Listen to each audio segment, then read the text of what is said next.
ये दरअसल बहुत ही इंटरेस्टिंग इक्वेशन है जो कि पश्चिम बंगाल के चुनावों में सामने देखने को मिलेगी बीजेपी और टीएमसी के बीच में। मटुआ और नाम शूद्र, ये जो समुदाय है, इसको क्यों बीजेपी और टीएमसी दोनों ही साधने में लगे हुए हैं? इस समुदाय में ऐसा क्या है और ये कितना प्रभावित कर सकता है इस 2021 के इलेक्शन को? आपको बता दूं कि 2019 के लोकसभा इलेक्शन को ज़रूर उन्होंने प्रभावित किया था और नरेंद्र मोदी के फेवर में किया था। तो ये क्यों इतने इम्पॉर्टेंट हैं और क्या अगर इन्होंने नरेंद्र मोदी के फेवर में लोकसभा चुनावों में प्रभाव डाला तो क्या विधानसभा चुनाव में ममता का पलड़ा भारी हो सकता है? क्योंकि ममता का पलड़ा भारी रहा है विधानसभा के चुनाव जो 2011 और 2016 में हुए थे, उसमें मटुआ इस कम्युनिटी का क्या है आखिर इसका लेना देना और इनका क्या कनेक्शन है सीएए और एनआरसी से?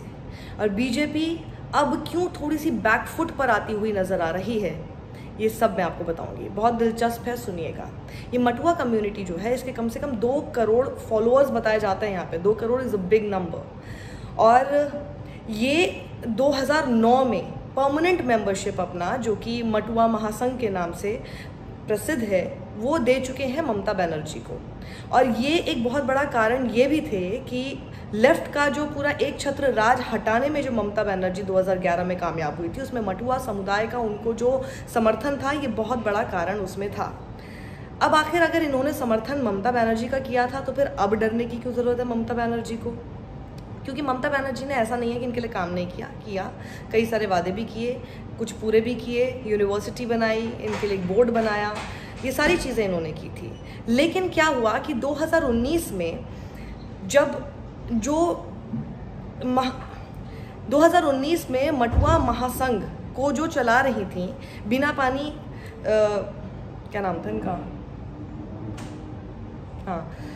2019 तक जो पूरे मटुआ महासंघ को जो चला रही थी और उनको बड़ो माँ के नाम से जाना जाता है, उनके देहांत से कुछ दिन पहले ही और लोकसभा चुनाव से भी कुछ दिन पहले ही नरेंद्र मोदी यहाँ आए थे, मिलकर गए उनसे और वादा किया था कि जो सीएए है वो लेकर आएंगे। अब सीएए क्यों लाने का वादा किया था? दरअसल ये जो कानून था, ये मटुआ कम्युनिटी के लिए बहुत दिल के करीब है।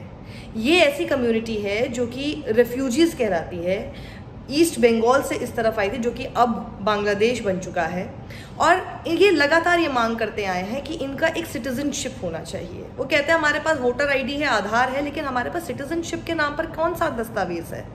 इसी का जिक्र उन्होंने ममता बनर्जी को जब समर्थन देने की बात कही थी 2009 में, तब भी उन्होंने जिक्र किया था। लेकिन ममता बनर्जी ने इसका वादा नहीं किया था, क्योंकि ममता बनर्जी ने कहा कि मैं झूठ नहीं बोलूंगी, जो मैं कर सकती हूँ या मेरे अंदर है करने को, या फिर मेरी क्षमता में है, वही मैं आपको वादा करूंगी। तो उसका वादा तो ममता बनर्जी ने नहीं किया, नरेंद्र मोदी ने ज़रूर किया। और नरेंद्र मोदी ने जब ये इसका वादा किया तो उसका असर भी देखने को मिला। आपको बता दूं कि ये जो मटुआ समुदाय है, इसका प्रभाव कम से कम 70 विधानसभा सीटों पर देखने को मिलता है। और यही कारण था कि इस बार अच्छा खासा प्रभाव कम से कम 22 सीटों पर बीजेपी को देखने को मिला था। लेकिन उसके बाद हुआ क्या? बीजेपी ने पार्लियामेंट में सीएबी यानी कि सिटीजनशिप अमेंडमेंट बिल लाने की बात कही, जिसको पास भी कर दिया और वो फिर कानून भी बन गया। लेकिन उसका इम्प्लीमेंटेशन नहीं हुआ। आपने देखा ही था कि देश भर में उसको लेकर बहुत आंदोलन हुए। लेकिन यहाँ पर जो मटुआ कम्युनिटी है वो चाहती थी और उसने सपोर्ट भी किया बीजेपी का और स्वागत किया इस कानून के लिए।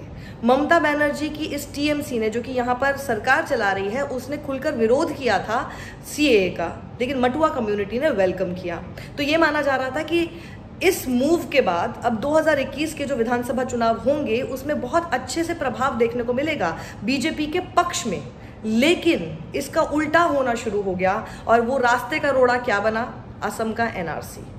अब ये सीए और एनआरसी का देखिए किस तरह से क्लैश हुआ। एनआरसी का जिक्र किया और सिर्फ जिक्र नहीं किया बल्कि असम में एनआरसी शुरू भी कर दिया गया। तो जब एनआरसी असम में होने लगा तो उसमें देखा कि कई हिंदू रेफ्यूजीज उस रजिस्टर से बाहर हो गए।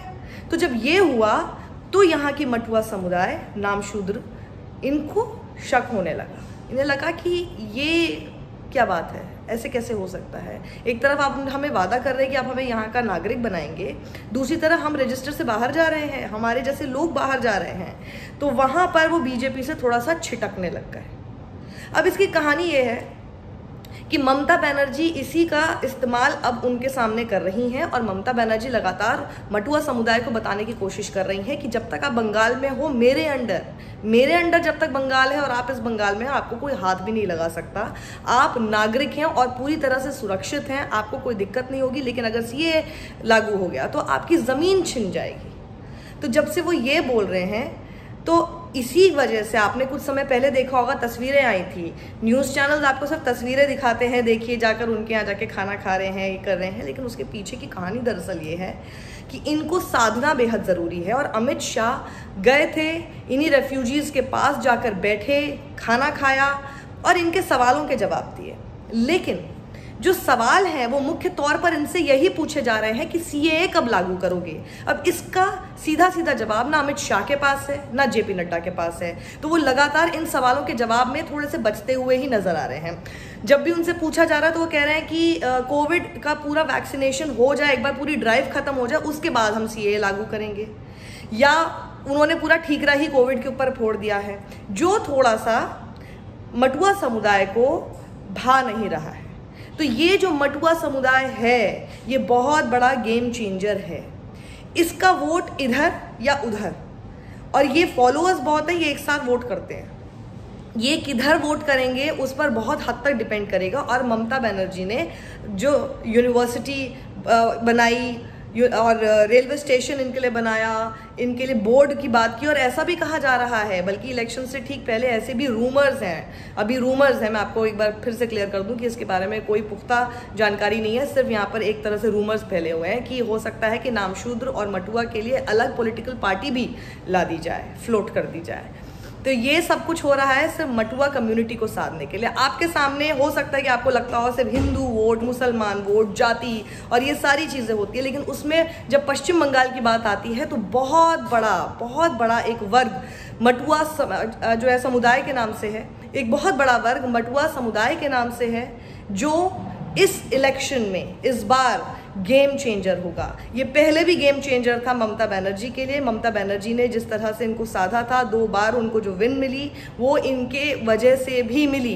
लेकिन इस बार क्योंकि वोट थोड़े स्प्लिट हैं बिकॉज ऑफ सीए, बट उसके बाद एनआरसी की वजह से थोड़ा सा छिटक भी गए बीजेपी से, तो अभी समझ नहीं आ रहा है कि अगले इतने समय में जो नॉर्थ बंगाल में इनका दबदबा है और 2 करोड़ के इनके फॉलोअर्स हैं, उन पर किस तरह से असर पड़ पाएगा, किस पार्टी के फेवर में। इसीलिए टीएमसी और बीजेपी दोनों ही इन्हें साधने में लगे हैं। आपने देखा होगा कि यहाँ पर एनआरसी का जिक्र, इवन सीए तक का जिक्र बीजेपी ज़्यादा नहीं कर रही है। बहुत दबे मुंह से सीए करती आई और एनआरसी तो मुंह से भी नहीं निकाल रही है, और इसका फ़ायदा ज़रूर ममता बनर्जी उठाने की कोशिश करेंगी, लगातार इसका जिक्र करेंगी ताकि मटुआ समुदाय को ये बता सकें कि ये कानून या तो आएगा नहीं, और अगर आएगा और एनआरसी आ गया तो आप लोगों के लिए और ज़्यादा दिक्कत होगी, आपकी ज़मीन छिन जाएगी। देखना बेहद दिलचस्प होगा। लाइक और सब्सक्राइब ज़रूर करें, नोटिफिकेशन के लिए बेल आइकन को ज़रूर दबाएं, अपने दोस्तों रिश्तेदारों के साथ इस साक्षी जोशी नाम के फेसबुक पेज और साथ ही यूट्यूब चैनल को ज़रूर शेयर करें, क्योंकि इतनी सारी जो जानकारियाँ इकट्ठी करते हैं, हम मेहनत करते हैं, पढ़ते हैं, फिर आपके सामने लेकर आते हैं। थोड़ा सा मेहनत के लिए आपको सिर्फ और सिर्फ लाइक करना है और सब्सक्राइब करना है। थैंक यू, और देखते रहिए बंगाल साक्षी है।